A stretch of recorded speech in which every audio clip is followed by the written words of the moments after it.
Hello, and welcome to The Porch with Alicia Barlow. Hi, I'm Alicia Barlow, author of The Porch, a place for enjoyment, conversation with people, reflection, and encouragement. Hello, this is Alicia, and I am here with Miss Frances Poindexter.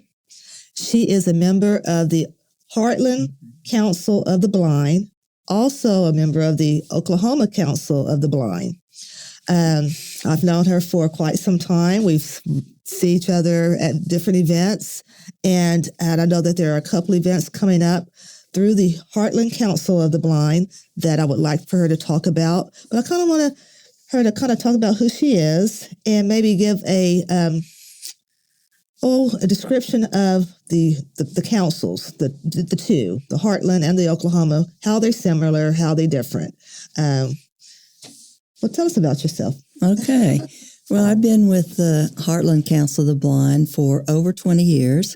I became a member when my son was blind. He all of a sudden became blind at age 25. Mm-hmm. And he needed a place to be around people for help in his situation. And his counselor at the time was Judy. And she told him about Heartland, so we came and visited them. And we've been there. I've been there ever since. Now, I smile when you say Judy, because Judy is the person that introduced me. If we're talking about the same Judy, she introduced me to the council as well. Right. Yes. She was a special person. She was. Yes, she was. But Heartland is a great group of people, blind and visually impaired individuals. I've been with them so long that all of them are my friends now, mm-hmm. and we do a lot of events and things with the organization all the time.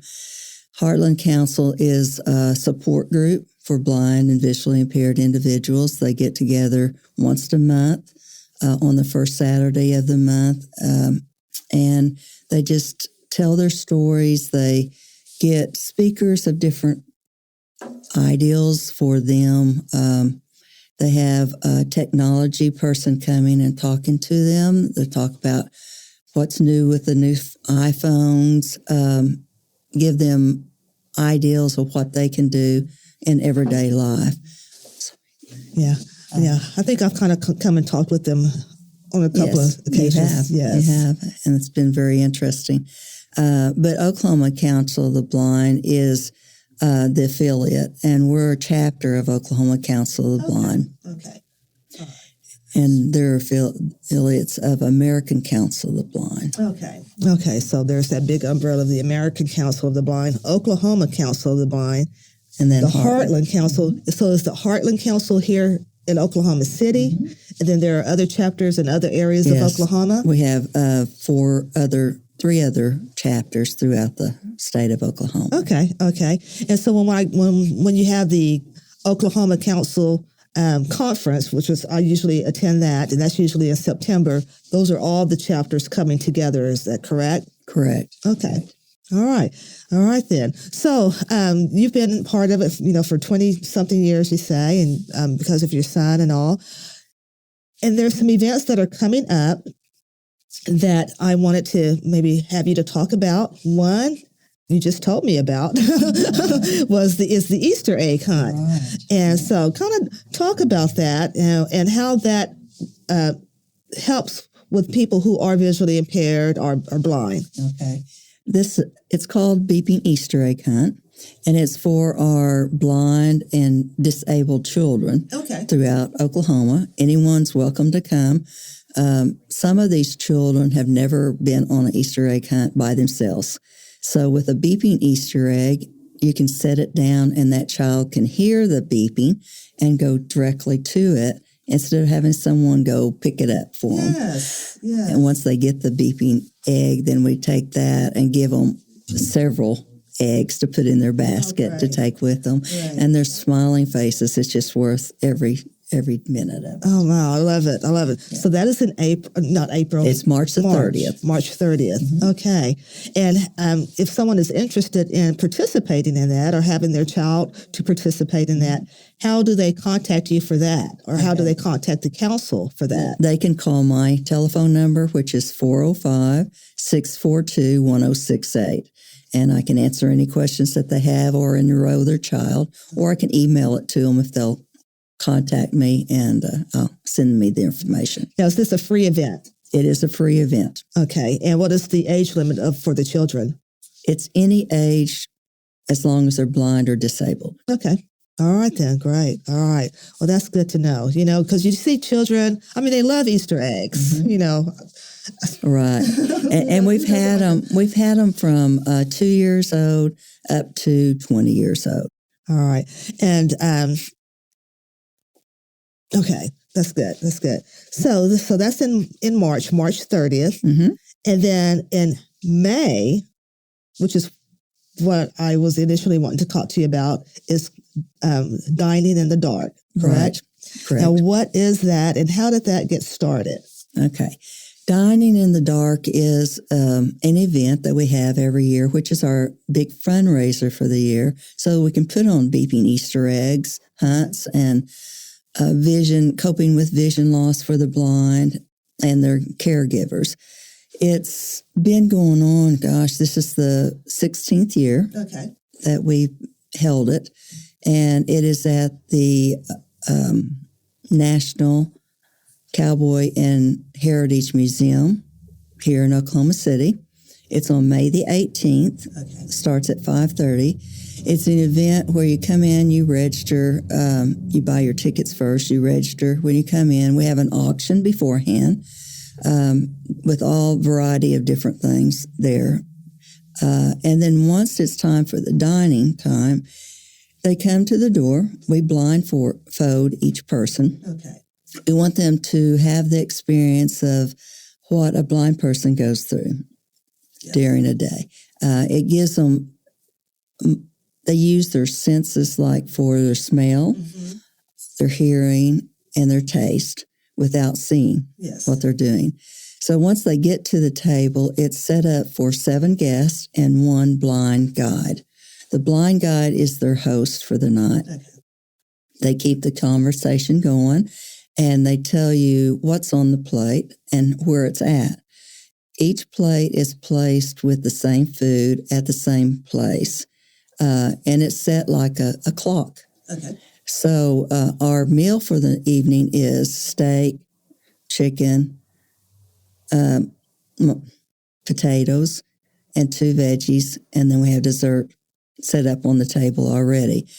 And then the host will tell you that the meat's at 6 o'clock at the bottom, and the smashed potatoes are at the top at 12 o'clock, and then 1 vegetable's on the 3 o'clock and 1's on the 9 o'clock. And that's the way blind people know what's on their plate too.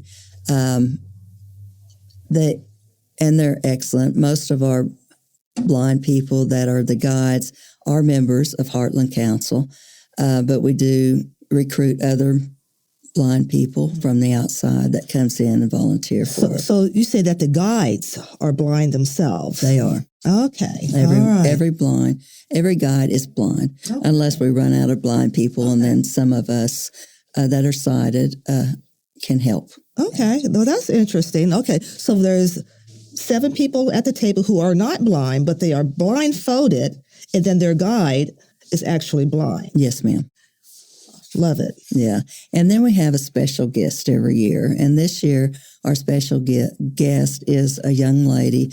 Her name is Hannah Dangle.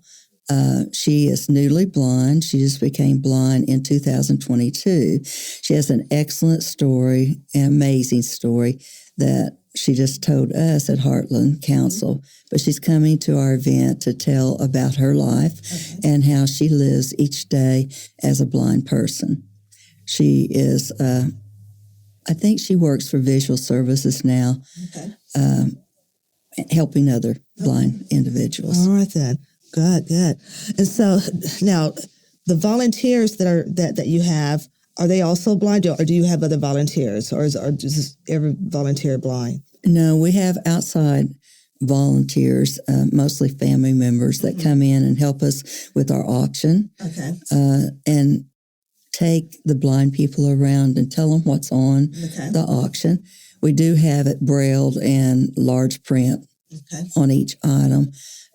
We also have vendors that come and show their products, and some of them it's an interaction deal to they blindfold you and you get to feel like a coin to see what kind of coin it is. Or we had one year that how to walk upstairs when you can't see with a cane or without a cane. Okay. All right. Great. So now you said this is a fundraising event. Okay. And this funds other events that you all have throughout the year.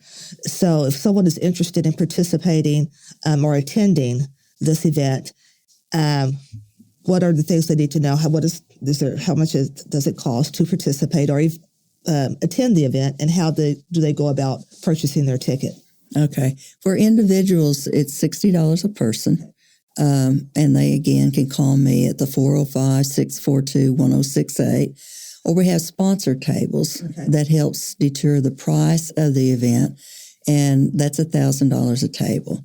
It pays for 7 guests, has signage for their company at our registration table, signage on their table itself, and then they're recognized at the end with a plaque for helping us with the event. So again, this is Dining in the Dark. I just want people to know this. I plan on attending this event. I wanted to attend last year, but I was out of town.